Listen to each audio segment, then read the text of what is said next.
Hey Chase, I hear that you've been struggling with Jamal in class, and I wanted to touch base with you to see if anything has changed. As I've worked with you this year, I've seen that you expect great things from your students, not only in your subject, but also in their behavior.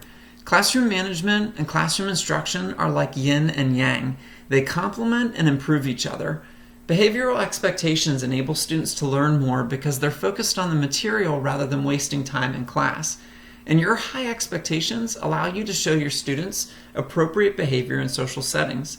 So because of all these benefits, I would not suggest that you lower your expectations for Jamal. In fact, what I would suggest is helping Jamal understand how to handle his feelings when his expectations are not met. You have an incredible opportunity to teach him how to communicate when he gets frustrated or how to handle difficult social problems. Another strategy tied to those that will help decrease his behavior is to teach Jamal how to control himself when he experiences strong emotions. In my classroom, I've often spoken with these students individually when they're not worked up. We brainstorm solutions on how they can handle themselves in the class the next time they get upset, and then we agree upon a solution. And the next time they do get upset, I give them that look, or I state back to them the solution that we agreed upon. Now, sometimes we have to go through several different solutions before we hit on the one that works for them, but it is always so rewarding to see them later in the year step into a situation where they get super frustrated and then handle it appropriately. Another strategy I'd like to suggest is to find ways to engage Jamal through choice and interest.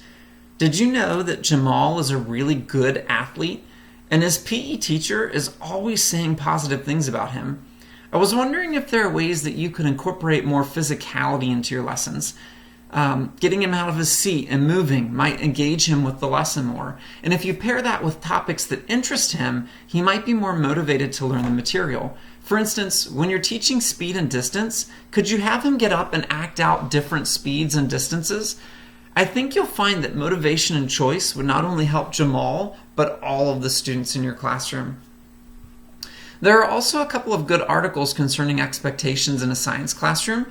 Ready, Fire, Aim, Managing Impulsive Student Behavior During Lab Activities is a great article that not only addresses some of the brain-based reasons why Jamal may be acting this way, but also suggests good strategies for you, such as reviewing lab procedures all year long and using positive reinforcement.